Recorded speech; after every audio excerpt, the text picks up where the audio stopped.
Kenapa waktu ditanyain manusia mau roh manusia itu mau jatuh ke dunia atau enggak? Pertanyaan apa yang ditanyain sama Tuhan? Apakah pertanyaan itu untuk mengiming-imingin di dunia itu enak, di dunia itu ada apa? Ya kalau misalnya diiming gitu ya pasti manusia kayak pasti mau pilih yang enak. Jadi lu bilang Allah itu bohong. Enggak, tapi maksudnya kena di cara ngiming-imingnya gimana? Yang diiming-imingi atau yang ditawarkan adalah amanah. Maksudnya mana? Amanah itu ada ini. Kan? Pertanggungjawaban. Jadi ini ada bumi yang sudah ngurus sebelumnya namanya jin. Ini kalian mau nggak ngurus dengan cara yang sudah aku perintahkan, yaitu adalah Al-Quran. Jadi kamu menerapkan Al-Quran, kamu ngemban Al-Quran untuk menahan hidup di dunia ini. Dan kalau kamu berhasil melakukan itu, kami akan kasih rewards pada kalian. Nah ditawarin untuk ke gunung bilang jangan, nggak mau, mendingan nggak usah aja. Beratnya amanahnya berat ini. Daripada nanti aku gagal gitu kan ya. Udah biarin aja jin-jin aja. Manusia bilang ada gue aja. Sebentar. Reward ultimate kan surga. Betul. Dan mereka sudah di sana. Awal manusia udah di surga. Betul. Kenapa? Manusia sudah diciptakan di surga. Kenapa dikasih kayak gitu?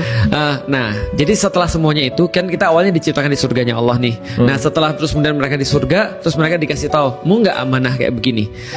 Nanti kalau kalian dapat amanah ini, kalian akan dapat balasnya di surga. Karena mereka diciptakan di surga belum berarti mendapatkan kenikmatan-kenikmatan yang menjadi rewardsnya itu.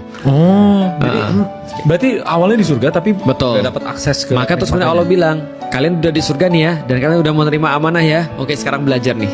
Tapi make sense dong kalau misalnya manusia akhirnya milih ke bumi karena reward yang diberikan bakal berkali-kali lipat sebelum dia jadi. Berarti nggak bodoh nggak sih? Bodoh juga sih.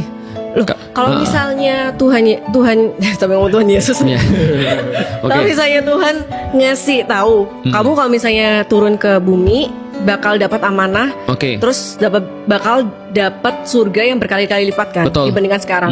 Which is kan make sense kalau misalnya dia mau jatuh ke bumi untuk dapetin itu kan. Tapi kalau enggak, iya. Itu benar, ada resikonya. tapi berarti kan takut kan. Kalau misalnya dia nggak berhasil, iya, nggak berhasil resikonya. Loh, bukannya kalau misalnya kayak gitu berarti mentalnya cukup aja nggak sih? Nah, bagus. tapi ini ada benernya sih. Tahu nggak kenapa gunung nolak? Ya, Karena takut. Dia takut gagal. Makanya manusia-manusia yang gagal itu nanti ketika dia ngelihat neraka di depan dia bilang gini, ya laitani kungtu toroba. Andai kan aku cuma jadi tanah. Yang nggak mau nerima segala macam amanah ini, yang nggak harus merasakan sakit ketika gagal dan segala macam. Nah artinya ketika manusia ditawarkan amanah ini, tapi dia terima amanah yang sangat berat ini, itu aja udah merupakan satu kebodohan tersendiri tuh. Nah masalahnya Feren di sini pakai mental gambler. Iya. Kalau gue bisa dapat segini, ya udah gue ambil segini, nggak apa-apa gue disiksa seumur hidup di neraka. Setelahnya dia mental itu masalahnya. Mungkin dia nggak dapat poin bodohnya tuh di mana. Tapi after all manusia tuh memang disifatkan dengan beberapa